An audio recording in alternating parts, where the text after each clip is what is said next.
This is your tuning video. This is new work for today. You can watch this video and then Haley's going to help you tune. How exciting. But every harpist has to tune a lot because these strings are subject to temperature and humidity fluctuations. Well, not the string so much as the harp. And all of this wood absorbs humidity based on how humid it is in the air and how warm it is in the air. So as the wood expands or shrinks, the distance between the soundboard and the edge and the pin here gets larger or smaller, and that doesn't take very much because the pitch is a function of several squares, so you know how rapidly things add up. A very small amount of difference makes a big difference in the tension. That makes a big difference in the pitch, rather. So, here we go. How to tune. There are lots and lots of people who will tell you very many things. Can you see this part here with that? Do we need to zoom out a little bit? I did zoom out. I can't see the back of what you're doing. No, I know, but you can see, like you can see the tip of my finger here. Can you see this little green thing? Okay, I'm zooming out a bit more. Okay, good. That's excellent. That voice, that disembodied voice you see is my friend Megan. Wave your hand. Come over here. You know, that's okay. She's helping me by pushing the buttons because I can't get up and run across the room. So, here we go. I'm using this little device, which is an electronic tuner that clips on. It just clips onto my stand and it picks up the vibrations through this tuning key. You can also use your cell phone and just put it someplace on the side where you can conveniently see. Not in your hand, because you're going to need that hand. So you could put a music stand here and put your cell phone there, having downloaded one of the bazillion tuning apps that are available for free at all the usual suspect stores. So any way you do it, this little device here will help show you the pitch. Unfortunately, how am I going to do this? I can't, when it's not attached to that string, it won't show anything. I would need a cell phone for that. So, but I can see it. If you can see, the screen is right here and I'm looking at it. It's good to start. There are many schools of thought. This is my school of thought. Start in the middle. Start roughly in the middle with an F. It's a good place to go. You'll see the place that the bump is, not the dust. Don't see the dust. Okay, so now I pluck this string. The rules of tuning are pretty simple. 1, tune from under the pitch up to it. That is because these strings are, most of these strings up in this region anyway, are at about 85% of their breaking point. That's what gives a beautiful, clear bell-like sound. However, it doesn't take very much to go beyond that 85% and you run the risk of breaking. So tune from below up to the pitch.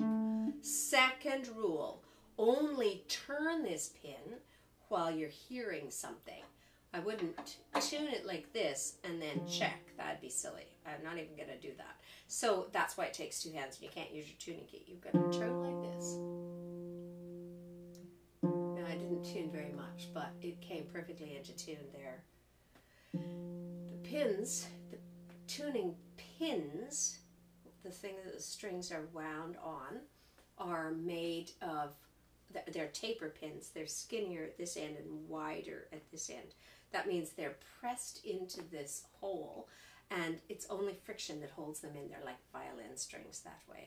So when you're turning them, you can press them in a little bit, but not necessary. The third rule of tuning is never leave your tuning key on here because it will fall off and it's heavy enough to make a good divot in your soundboard. So don't do that. So here I am, I've tuned up that F and it was perfect, and now I'm going to tune the next F. And for me, I'm training my ear at the same time, so I'm going to play those both at once and go.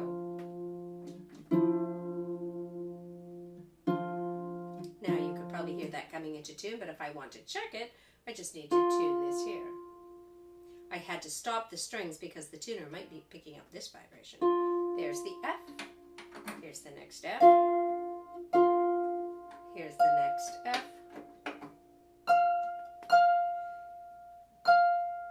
It will take you approximately 100 times as long to do this, so do not panic. Well, maybe 10 times as long.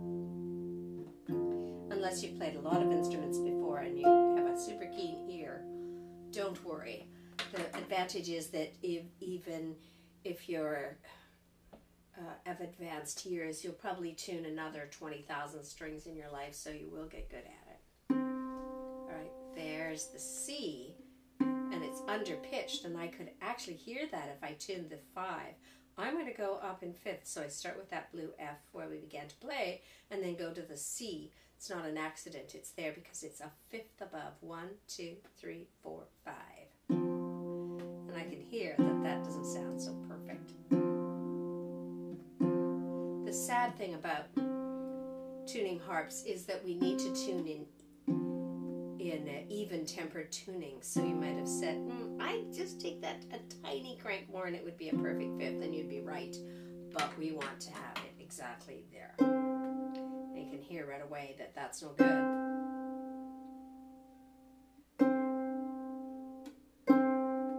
So I'm listening to it come into pitch, and then I'm checking on my tuning key. You can also just watch yourself along. I'll do that with this one. I'm going to make it very low. I put the key up and watch. At a certain point, the vibrations aren't strong enough, so it didn't quite get up there. I stopped turning, struck it again, and took it to be in tune. Oh, that was low. I just changed the strings on this harp, so at the top end, so they're all nicely out of tune for the purpose of this videotape. Well, and then when I finish with the C's, now I count up a 5th again. 1, 2, 3, 4, 5, and it gets me to G. And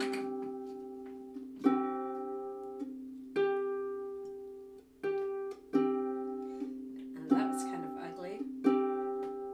I'm sorry I'm making faces. I always make faces when I tune. That's not good at all. And that leads me to suspect something's gone wrong with the C. But it isn't. I just don't have good ears today.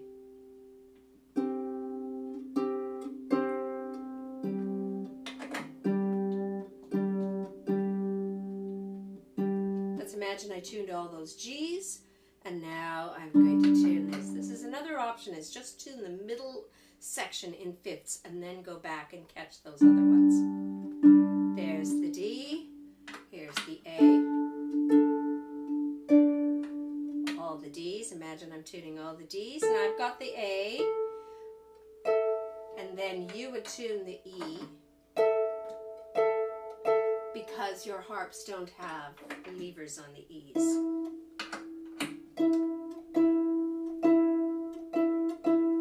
And then the last thing to do is go back. We've done everything now except for the B flat. So make sure your B flat lever is down. Test that with the F. Or play it by itself. Here's something to watch for on the B flat.